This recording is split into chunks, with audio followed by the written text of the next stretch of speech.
Welcome, everybody. My name is Joshua Meservey. I am a senior fellow at Hudson Institute, and I'm very pleased to have Dr. Corné Mulder with us today.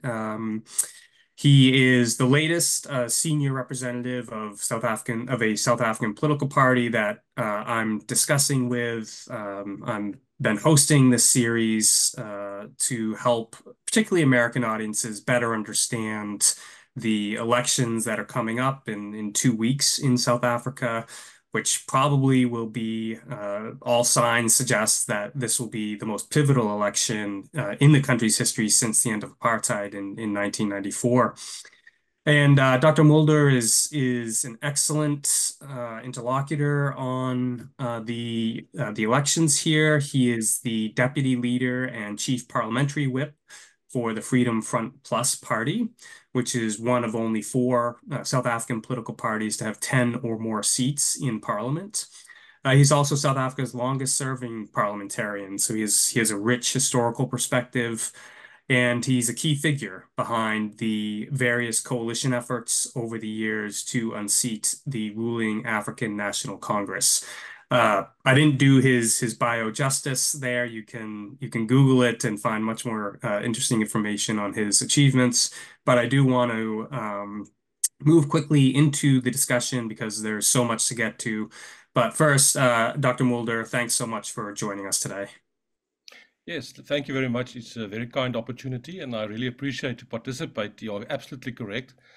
We are in the final processes of moving towards our election, which is in 14 days. And it's a fascinating experience at the moment, but thank you very much to be able to participate. No, it's our pleasure. I'm gonna dive right in with a basic question here. What is the Freedom Front Plus party? Educate me and many others who are watching who may be less familiar with the party. Yeah, sure. The party was formed way back in 1994, about 2 months before the first election that came at that stage. And originally, the party was a party that's focused exclusively and specifically on the interests of the Afrikaner people being a minority.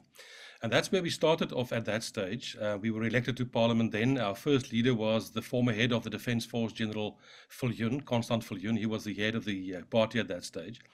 But subsequently, after we negotiated certain provisions into the current constitution of South Africa, the party basically changed our whole process and our own vision statement by saying, well, we realize that even though that we are a minority in South Africa, there are a number of other minorities as well. We are a very diverse society. The South African Constitution makes provision for 11 official languages, which is an indication of the diversity.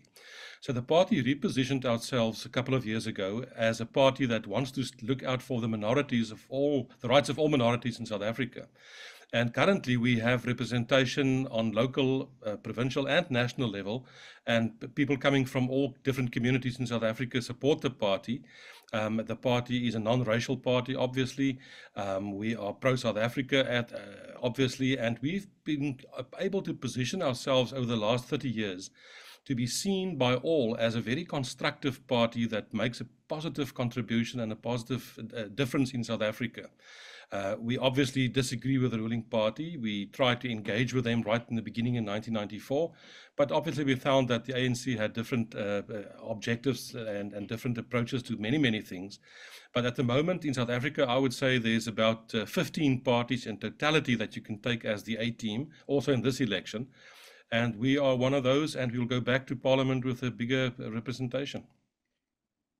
Yeah, I think I read somewhere that there are 70 some odd parties contesting the election. So 15 as an A team is a good number. Yeah, The so FFP or FFP Plus, excuse me, has a manifesto online that I've read through. I encourage all of our listeners to do so. It gives really good insights into the party's philosophy and outlook on a whole range of important issues.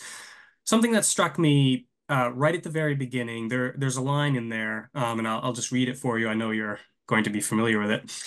What South Africa really needs is more than just a better government. It needs a better dispensation. And this is a theme throughout the document, actually. It's developed and referenced any number of times in the rest of the manifesto. Uh, my reading of it, and I want you to correct me and expand here for me where I'm off. But my reading is that you're saying the problem that or the problems we're seeing in South Africa are not the results uh, particularly or exclusively of the fact that there is corruption and fecklessness within the government, but actually the philosophical underpinnings and assumptions of the governance system itself in South Africa is the fatal flaw, the original sin, so to speak. Yes. Is that right? Am I off? What are you Uh, saying there? Yeah, you're absolutely correct. There's a huge fundamental philosophical difference between our stance and that of the ruling party, the ANC. And that goes way back even to the process when we negotiated the current settlement. At CODESA, a compromise was basically reached. You must remember that prior to 1994, South Africa was a constitutional democracy where you've had parliamentary sovereignty. Parliament was the highest authority. We changed that into a constitution, which is now the highest authority with the constitutional court, etc. But obviously, the ANC is using the same principle and the same provisions in the constitution to achieve exactly what they want. And the major difference is that the current system is being used as a very centralized system where all powers are centralized at the center. Very few powers are devolved to the provinces or to the local councils, etc. And that is part of the ANC's philosophy. That is what they've learned. This is what they support. They are a socialist kind of party in the government. And that is the whole approach. And then obviously with that, you get all the other policies that they implement of affirmative action, of economic empowerment, the way they do that, which led to corruption and which led to all the problems and the basic implosion of the economy in South Africa. We've got a completely different approach. We think South Africa, we should have a much smaller state on federal level. We should only set the parameters in terms of allowing civil society and free market and the business community to thrive and to create jobs and to get the economy growing. And you should, we believe in subsidiarity. In other words, devolve power to the lowest levels to the communities themselves, where people can look after themselves and take their own decisions. And that's a huge difference between us and ourselves and the ANC. And because of that, I think the ANC's policies have now, after 30 years, come to a grinding halt where they've really basically destroyed everything. There's nothing in South Africa at the moment which the ANC touched in terms of their own wording that does not need a turnaround strategy. Yeah. And could you, I suspect a lot of people watching will be familiar with some of these problems, but could you just give us a quick sort of summation of this deterioration that you just referenced? Yes, absolutely. First of all, I think the philosophy in terms of how do you create jobs, how do you get the economy to grow is a fundamental difference in that instance. The ANC believes that it's the responsibility of the state. I sat in numerous committee meetings where they would have civil servants there and then ask them, how many new jobs did you create in the department? Now, that's not job creation. That's just the dispersing of taxpayers' money. They're not growing the economy one bit. Secondly, the ANC has not been able to protect and maintain the infrastructure in South Africa. In this country, we now have something that is called load shedding, which basically means they can't keep the lights on all the time, which have a huge detrimental effect on the economy and in terms of how we want the economy to grow. And then obviously, in terms of their policies, all centralized approaches, state involvement, etc., and without no whatsoever real efficiency, no real enthusiasm to get people to do what the best they can do, etc. So the ANC basically allowed the state to be captured by some crooks in South Africa. That is quite well known. But also in that whole process, they've allowed the judicial system basically to come under huge pressure. The police services may investigate, or mostly they don't. And then you don't see prosecutions, you don't see consequences. We're a country with no consequences. There's no consequences for wrongdoing to a very large extent. And we've got a terrible crime situation that is out of control. Law and order is a real problem. And then unemployment. We saw the newest figures today. It's almost 33% unemployed, which is unthinkable in a country where you hope to achieve certain things. But the ANC obviously tries to maintain that with social grants, etc., etc. But they can't do the basic things in terms of infrastructure, in terms of security, in terms of providing safety for people, keep the lights burning. And because of that, more and more people became disillusioned across the spectrum for all communities. And that's why the ANC seems to be in trouble in this election. Yeah, and I shortly want to get to the national election, but I'm curious. Just expand for me on one thing. You mentioned the concept of subsidiarity, which is very similar in to some of the political philosophies. It's a concept that conservatives in this country subscribe to wholeheartedly, and it's somewhat enshrined in the federalist, like in a Yeah. federalist republic Yeah. system. What is the philosophical case for subsidiarity? And again, in the manifesto, I do encourage people to read it because it does make that philosophical case. But in your words, why is subsidiarity so important as a general principle for ordering political systems and societies all across the world, and then specifically in South Africa? Well, if I look specifically at South Africa, the whole process at CODESA when the current constitution was negotiated, from both the ANC and the former National Party government had a top-down approach. Everything is centered on the top, and they only devolved almost nothing. We've got exactly the opposite. We say all powers that you could exercise on local level should be done in that fashion, and only that you cannot handle should be evolved to a higher level. Now, the reason for doing that is we believe that gives a better form of government because you bring government as close as possible to the people themselves. People have a direct interest in decisions being taken. They take responsibility for that, and you empower the communities. And if you look at our diversity, South Africa, we believe that the whole recipe for nation building has been wrong for the last 30 years. We are stumbling from one sporting event to the next to try and create some enthusiasm and some patriotism. But instead of that, we should use the building blocks, the real diversity in South Africa, not as a detriment, but as a positive thing to use the diversity of the different communities and use them as strong building blocks. But then you need to empower them with subsidiarity that they can take their own decisions. Communities take responsibility for themselves. And that is what we've been doing as a community for more than 370 years in Africa. We've always been a minority, but we've succeeded in doing that. And that is the kind of message that we would like to take to other communities as well, to empower them, because that is the best way that they do not have to look into the hands and eyes of this strong, overpowered, burdening federal state or national state. We don't even have a federal one; we just have a centralized one. Yeah. Um, and one of the logical outgrowths of the FFP Plus's focus on subsidiarity, I think, is Cape Exit, which is one of the Absolutely. sort of eyebrow-raising parts, perhaps for people who are unfamiliar Yeah. with the FFP Plus. So I'll just again read a line here from the manifesto. It is important that registered voters in the Western Cape are afforded the opportunity to express their views on the path of self-determination. Now, that's carefully and prudently, I would argue, worded, because it does, if you read it carefully, it doesn't actually support the substantive, or it doesn't take a position on the substantive issue of should the Western Cape leave. It's just worded in a way that says, well, people in Western Yes. Cape should have the opportunity to leave if they so choose. Am Yeah. I getting that right? Or does the Yes. FFP Plus actually support Western Cape independence? We support both. We support the Hmm. principle that the people in the Western Cape should have the opportunity to express themselves in a referendum. But at the core of the party is the whole principle and notion of self-determination.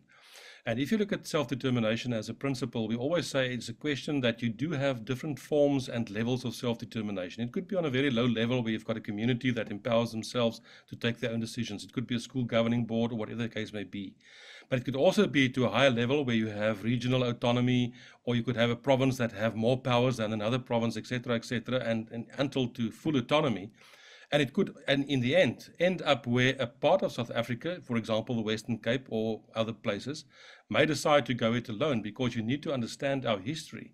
South Africa as an entity, from our perspective, is an artificially created entity created by the British colonial power in 1910, when South Africa became a union consisting of the two former Boer republics as well as two British colonies.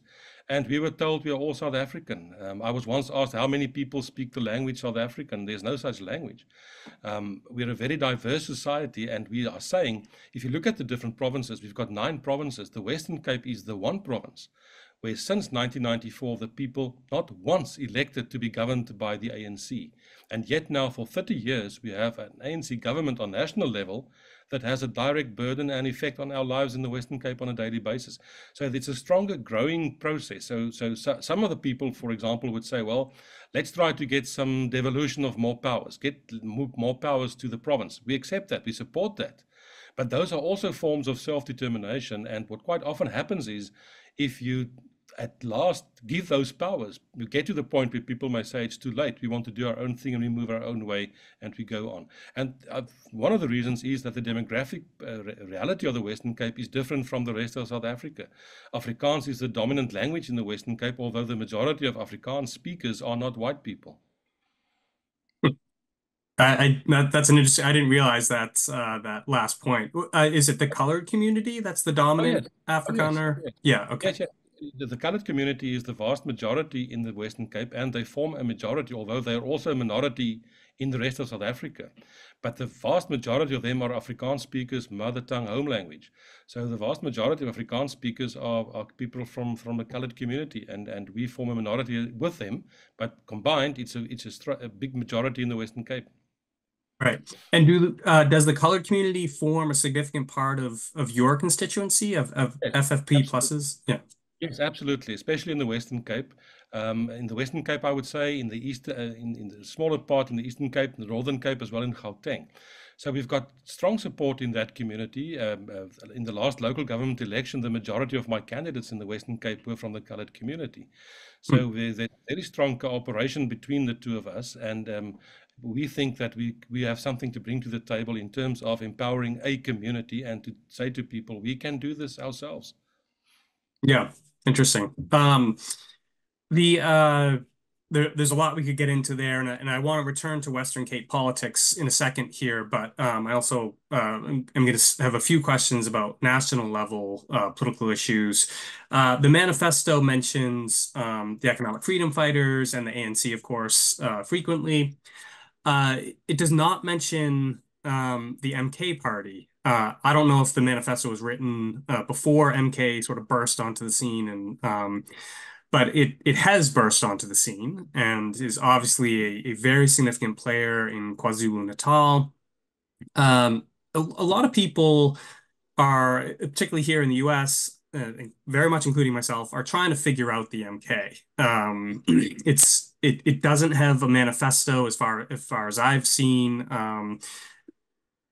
What is the MK? Can you give us Oh, your sure. sort of analysis of this party? Because Absolutely. it is a real player, clearly.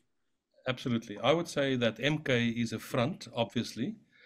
It's a front being used by Mr. Zuma. And we all know that Mr. Zuma's got strong ties to Russia and as well as to the security situation in Russia. He was trained in Russia. He frequents Russia quite often. I think it's a front, the MK.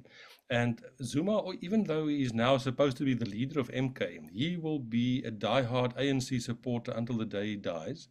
And I think he's using MK as a front to get those people disillusioned with the ANC and those who are disillusioned with Ramaphosa to vote for MK.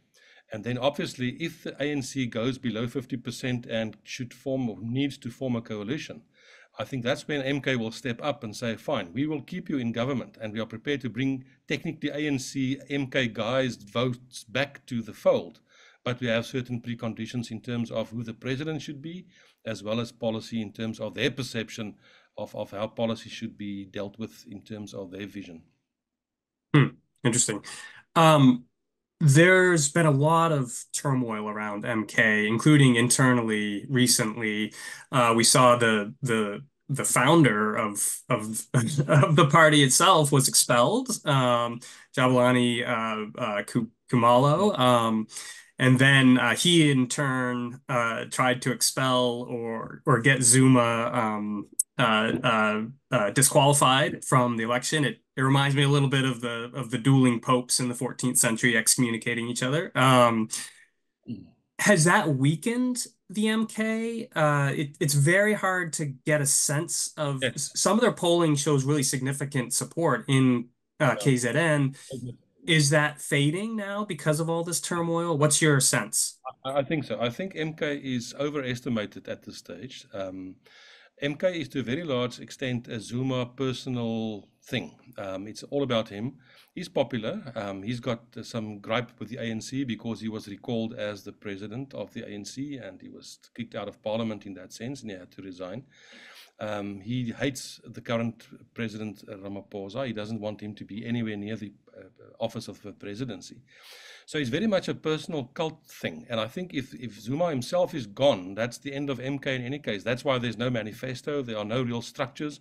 I think what we do see in terms of capacity, in terms of election materials and stuff, one could ask the question, where does the money come from to make that possible? And we all have ideas where it comes from, and I think one can only look to the east and very far north.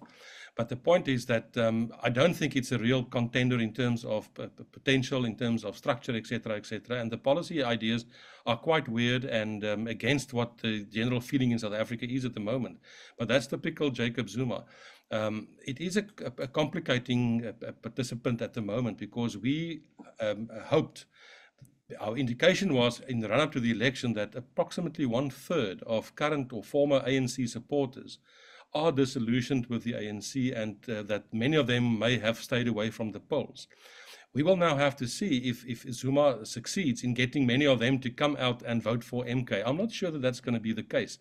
It's to a very large extent a Zulu ethnic kind of arrangement. That's why they're polling well in KZN or doing not that badly.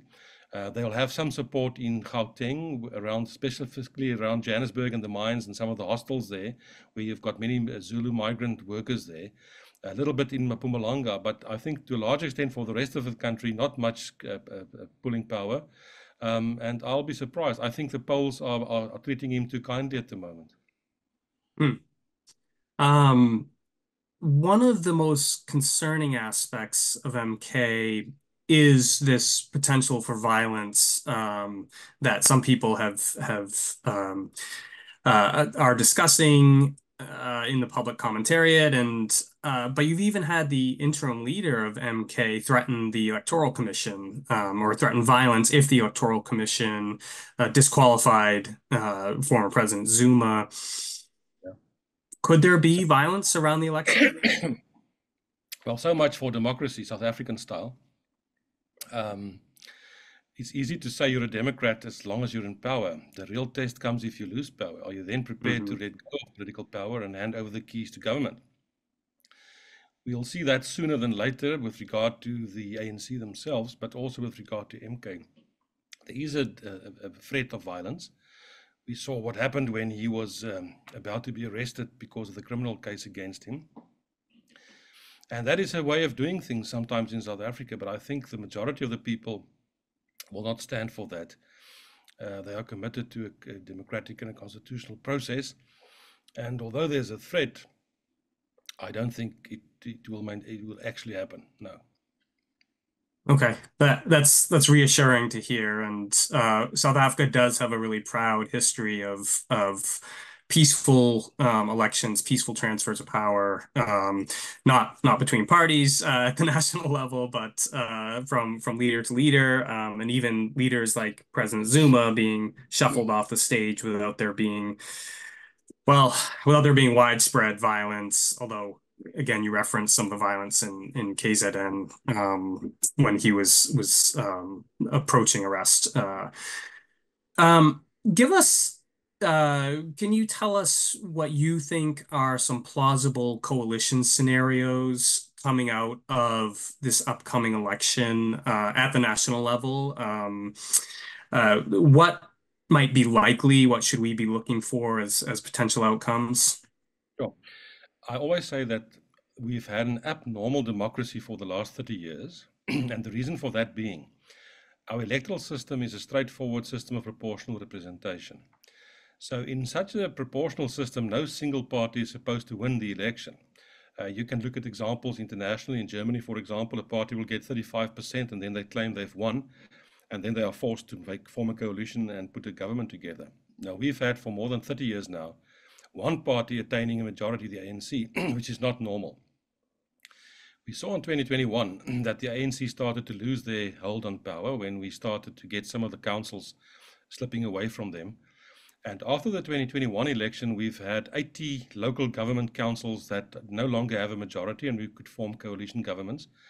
And that included most of the big metros, Johannesburg, Pretoria, Gqeberha, Port Elizabeth, eThekwini, Durban, and some of the others.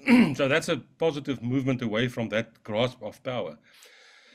The main question is in this election, will the ANC on their own once again get 50% and be able to govern on their own? Opinion polls and the feeling in the country says no, they will not get 50%, they will go below 50.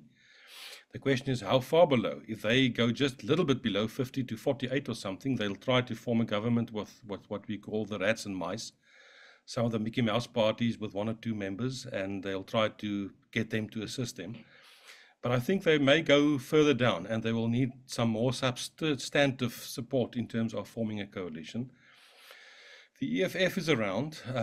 I don't foresee that they will necessarily come to the EFF and form a coalition government. I think there's a lot of bad blood also policy-wise and also on a personal leadership-wise. As long as Ramaphosa is there, the EFF and Ramaphosa will not cooperate, I believe. But there's also a history that the ANC recalls presidents overnight. They recall Thabo Mbeki, they've recalled Zuma. And if the ANC is not having a good election result, they may call Ramaphosa also overnight, and then the new leadership may form a coalition with the EFF. However, it could be that we hear in the corridors that there's currently negotiations going on between the ANC and MK, and that MK may be providing the comfort to say, well, we can keep you in government. But one of our preconditions would be that Ramaphosa must go. So that is the question, will they accept that or not? It's also being mooted, and there are also, as a counterbalance, the whole question of the multi-party charter, which is a combination of 8 political parties.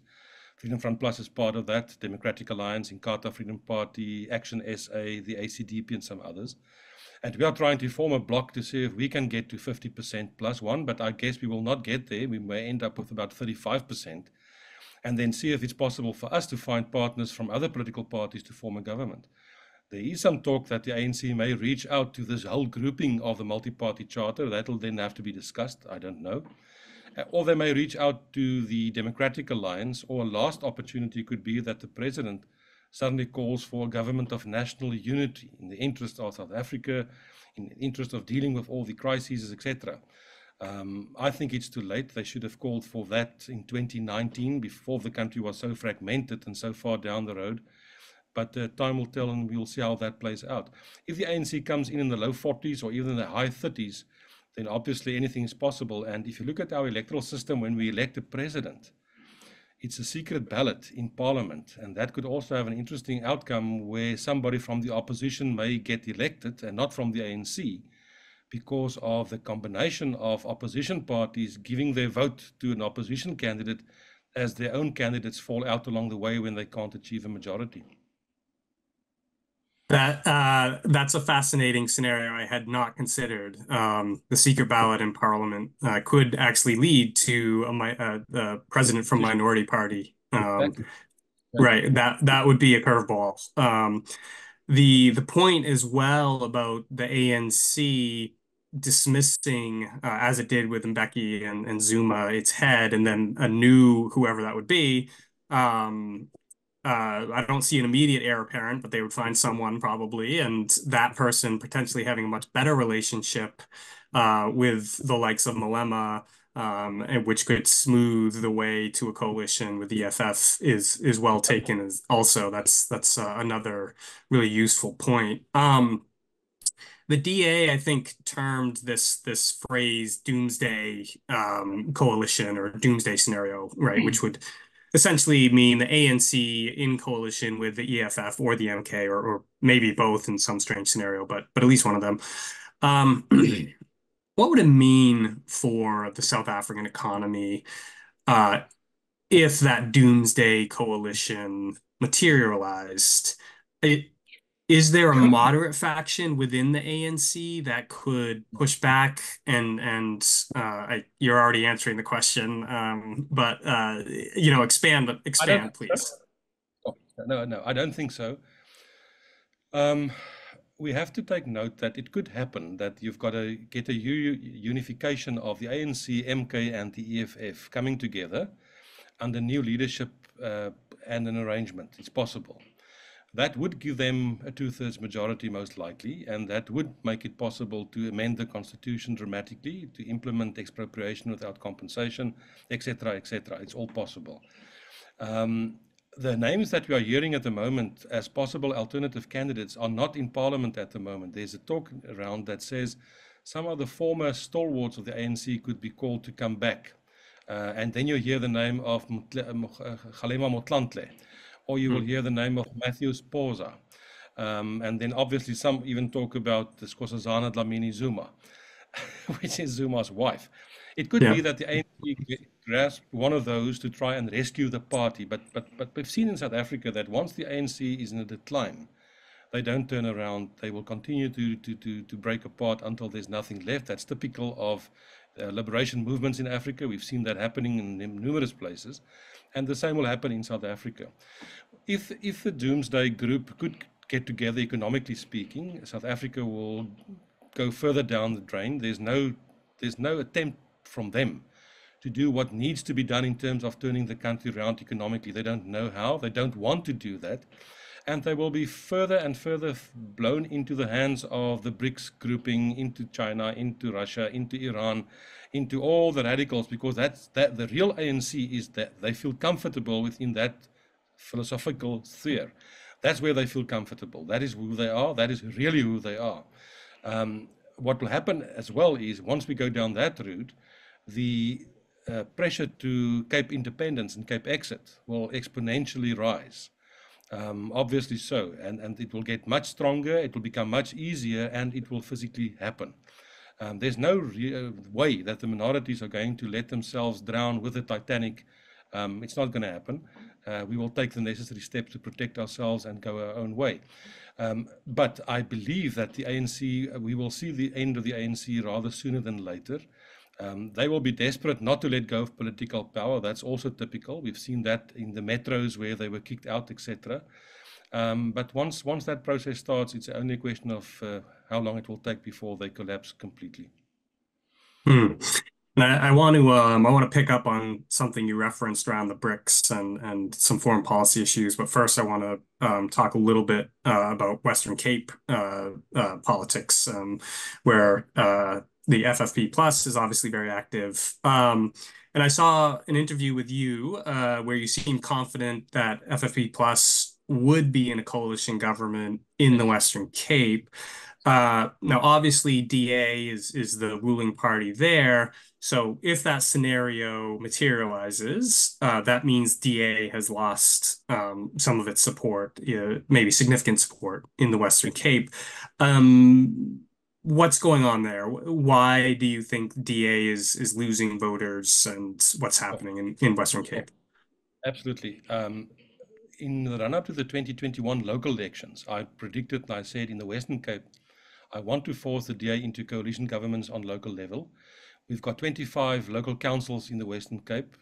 After the election, we are now co-governing with the DA in 11 of them as part of coalition governments, and we are successful in doing so. You won't hear a lot about these coalition governments because they are peaceful and successful in taking the communities forward, so that is constructive. But I believe that on provincial level, we should do exactly the same, and we've positioned ourselves during our campaign to do exactly that. I'm the candidate for the premiership in the Western Cape for our party. And at the moment, we are getting huge support, and I think we will succeed in doing so. If you look at the numbers, for example, the provincial parliament in the Western Cape consists of 42 members, and the DA's got 24. If they lose 3 seats, they don't have a majority. And besides the Freedom Front Plus that is making huge inroads at the moment, you also have a new party around called the Patriotic Alliance with a leader called Gayton McKenzie. And they are exclusively, to a very large extent, focusing on the colored vote, the poor colored communities. And they're getting huge traction. If you look at by-election results, they're taking wards from both the Democratic Alliance as well as the ANC in the Western Cape. So it's very positive, possible that we will end up with a coalition government in the Western Cape. And we've said all along, we will immediately step up. We've already extended a hand that we want to be part of such a coalition, exactly for the point of keeping the ANC, the EFF, and whoever else in terms of that grouping out of power in the Western Cape, because we do not want to see them. And as a matter of fact, the ANC, the EFF, they are not a threat in the Western Cape. This is not a power place for them at all. But if need be, we will immediately follow up and make sure that we form a coalition with the Democratic Alliance and to keep them out. And then obviously as part of a coalition, we will put some of our policy things on the table, and the request for a referendum for the Western Cape will be one of them. Yeah. The and uh have you ever articulate the distinctions if you could, just the major ones. I'm sure there's many, but just the big ticket items between DA and FFP plus. What are the policy distinctions that keep you apart? And I saw a reference again. I don't know if it was in your manifesto or some other literature where you said you would never essentially merge into another party. What? Why are you so committed to remaining a distinct party? Sure. I think the essence of the Democratic Alliance comes from the former Progressive Federal Party. It's a liberal grouping, a small liberal group. Um, and we don't philosophically deal and share the same values in that regard. They are completely focused only on individual rights. We say, well, individual rights are very important and we support that. But we are also more than just individuals. If you look at our composition in South Africa, if you look at our diversity, if you look at our languages, our traditions, our cultures, we place much more emphasis on the reality of group rights as well that should be accommodated, especially the groups of different minorities. The DA doesn't think in those terms. They don't think in terms of self-determination whatsoever. And the ANC, the DA has got this idea that they think they can one day export all the nice things of South Africa, of the Western Cape, into the rest of South Africa. Now, it sounds good and sounds fine, but the problem is at the moment we are importing all the ills of ANC government into the Western Cape every day that we cannot take our own decisions in the Western Cape. And then when it comes to policy positions, there's a number of things where we do disagree. Originally, the Democratic Alliance was in favor of black economic empowerment. We said it's going to lead to corruption. They were in favor of affirmative action. Way back in '94, when the party, when we negotiated the constitution, they proposed for South Africa one official language, English. Now, we think that's not accommodative of the reality of this country and the diversity of this country. So there are basic differences in that instance. When it comes to some, I think, foreign policy issues, we are closer to one another, obviously. When it comes to the growing of the economy, I think we're on the same page. So there are a lot of things that we do have in common. But I honestly believe the core of that party is from a very liberal base that has a completely different philosophical outlook in terms of how you should do things. I don't think they're all that into self-determination or subsidiarity, not at all, no. Hmm. Thank you for that. It was a really clear explanation that was useful for me personally, and I'm sure for others. There's so much more I want to talk about around that, but I do want to shift to foreign policy here because we're already running up against time. So obviously, the U.S.-South Africa relationship has been really difficult recently. What has gone wrong in your analysis? And I don't want to lead you with a Sure. and since we're out of time here, I'm going to a little bit. Why, what is going on with the ANC? My perspective on the ANC is that it's always been at least deeply skeptical of the West, including the United States. If you go back and read its early, its manifestos, which I've done, it's always expressed this deep skepticism and verging on hostility, I would say, towards the United States, and that's become even more pronounced. Recently, they referred to the U.S. as a what did it call it, a hyperpower, and other sort of pejoratives in its literature. Why? So again, tell me what's gone wrong in the U.S.-South Africa relationship, and then what is at the core of this ANC? I don't want to use the word hostility, but at least I'll say deep skepticism to be polite, right, of the United States.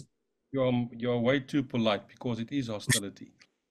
I think when Mr. Mandela was the president, he was intelligent enough to understand something that where should South Africa position itself in terms of international relations. And obviously, countries should start off by saying our own country first. What comes in the best interest of your own country, South Africa first in that instance. And he understood that. And he also understood that South Africa should not make enemies internationally, but position itself that we do have friends on both sides of the divide. But that didn't last for the simple reason that the true core, the true heart of the ANC, who the ANC really is anti-West. There's no doubt about that. And there's a loyalty from the ANC side to their former comrades. They were trained in the Soviet Union, and they will never let go of that combination and that binding that they still feel loyal. I saw in 1994, after the elections, the first elections, all the rogues of the world all ran off to Cape Town to address us in Parliament on the invitation of the ANC. They were all here. Gaddafi was here. Castro was here. Yasser Arafat. You name them. They all came. And the ANC welcomed them because they are their brothers. So the problem with the ANC is they want to be friends with all the rogues and all the enemies of the United States and the West. But they want the investment and the money assistance from the West, etc., etc. And that's the duality that doesn't make sense from the ANC. Lately, they have dropped their mask completely. When they took Israel to the International Court of Justice, they've made it very clear where they stand in terms of their perception. They wanted to do that, and subsequently it's gotten worse. Now they are very close to Iran and all the implications for South Africa in that regard as well. Luckily, I honestly believe that this is the position of the elite and the ANC as a political party. They are not talking about this in terms of representing the ordinary man and woman in the street. The people in the street are not negative about the United States or the West. As a matter of fact, I think they're very positive and constructive towards them. But the ANC as a political party has put their complete future and investment in the hands of Russia, China, and Iran. And I would like to see when a new government comes to power that we immediately rectify that and take up the necessary steps to rectify our relationship with the United States, with the West, etc., etc. And if you look at the Western Cape, for example, where we are positioned, we are perfectly positioned towards the West, towards the United States, towards the East, Europe and South America in that instance. So time will tell and see how these things work out. But the ANC is it's hostility, it's plain hostility. And then which amazes me is that they really think that the United States and its policymakers are stupid, that they cannot see through this ruse and think that they can mesmerize them by creating the impression that they want to have good relationships, but at the meantime, they're completely all the time busy with China, with Russia, with Iran, with Hamas, and you can mention all of them.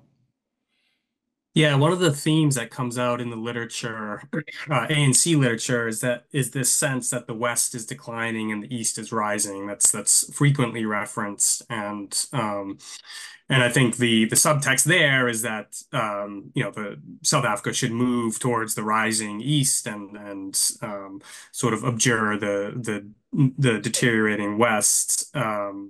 That seems to be That is a positive. That's a positive for South Africa at last. From their perspective, we want to associate with something rising, but they are wrong.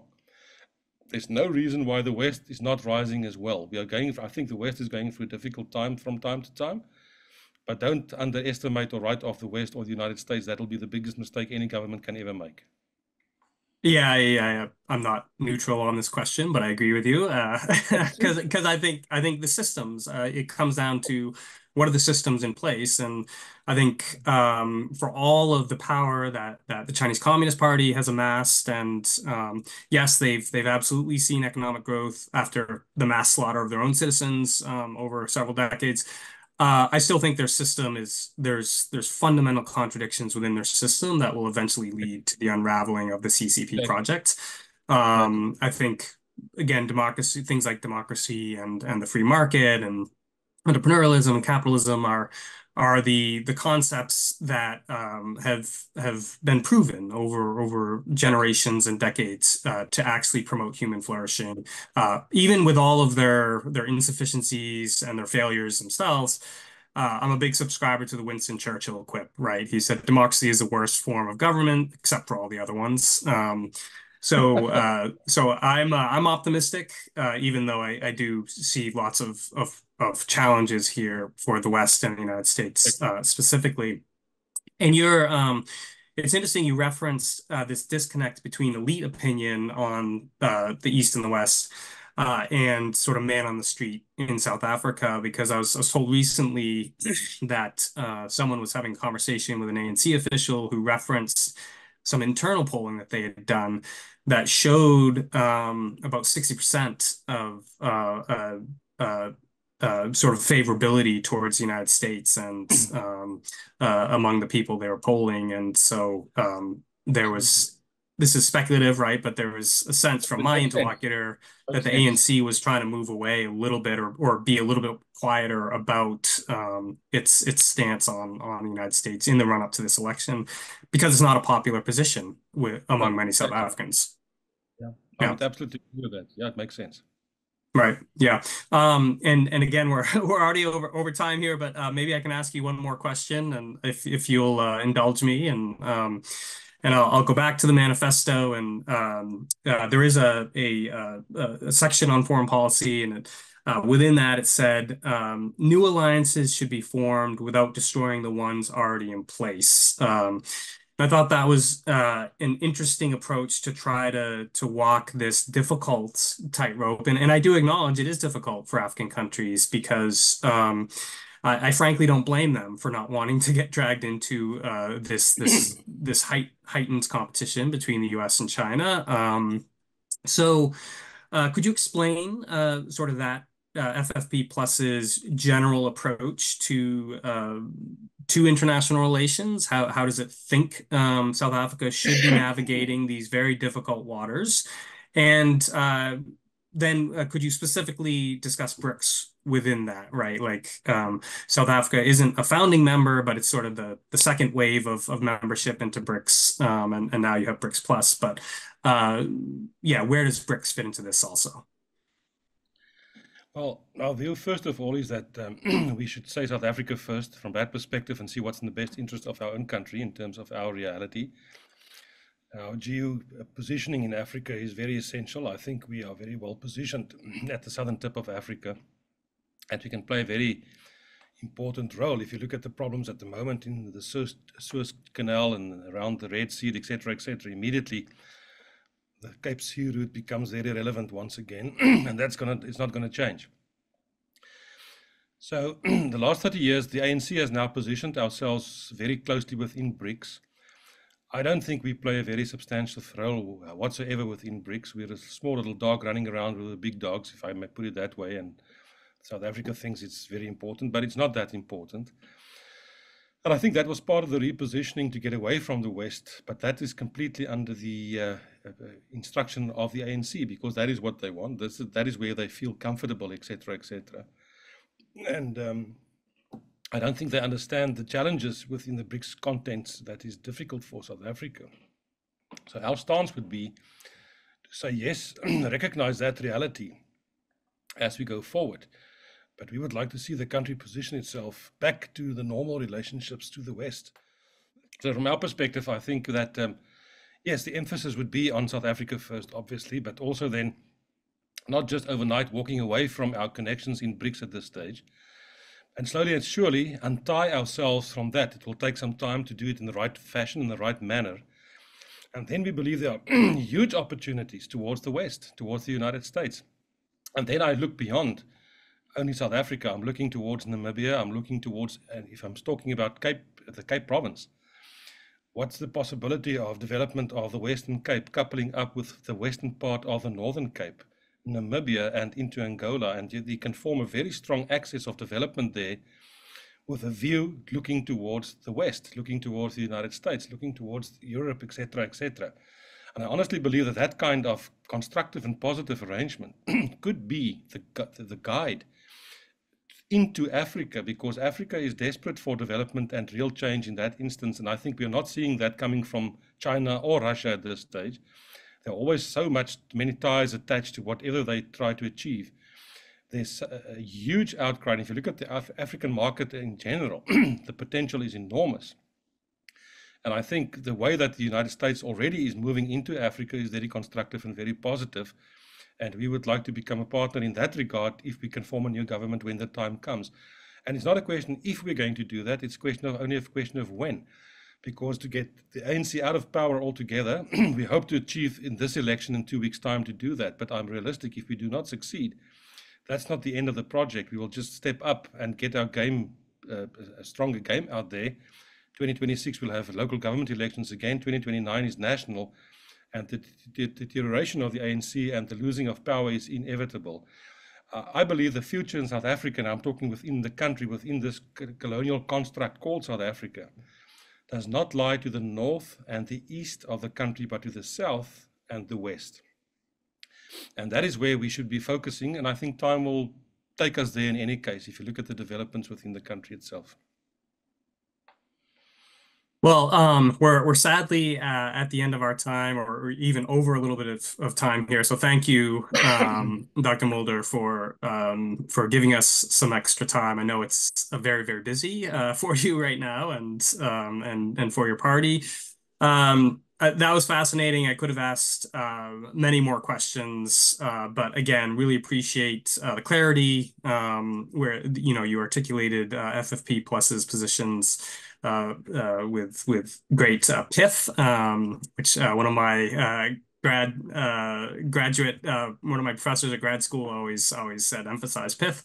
And I personally have a much better understanding of both the FFP plus, but also the broader electoral landscape and the country in general.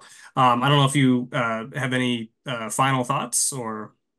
Yes, no, thank you from my side. Let me say thank you very much for this wonderful opportunity to interact with yourself, as well as with the Hudson Institute. I think you're doing excellent work and have a huge reputation out there. And thank you for reaching out to us here in South Africa and taking note of what we are doing.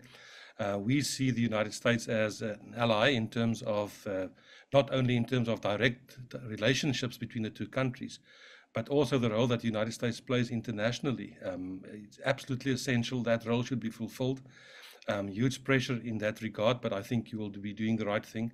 And from my perspective, once again, thank you very much. And I believe that we will have a constructive and a positive election, and that the results will hopefully bring us into a better position. And I'm looking forward to some more interaction as time comes in the future.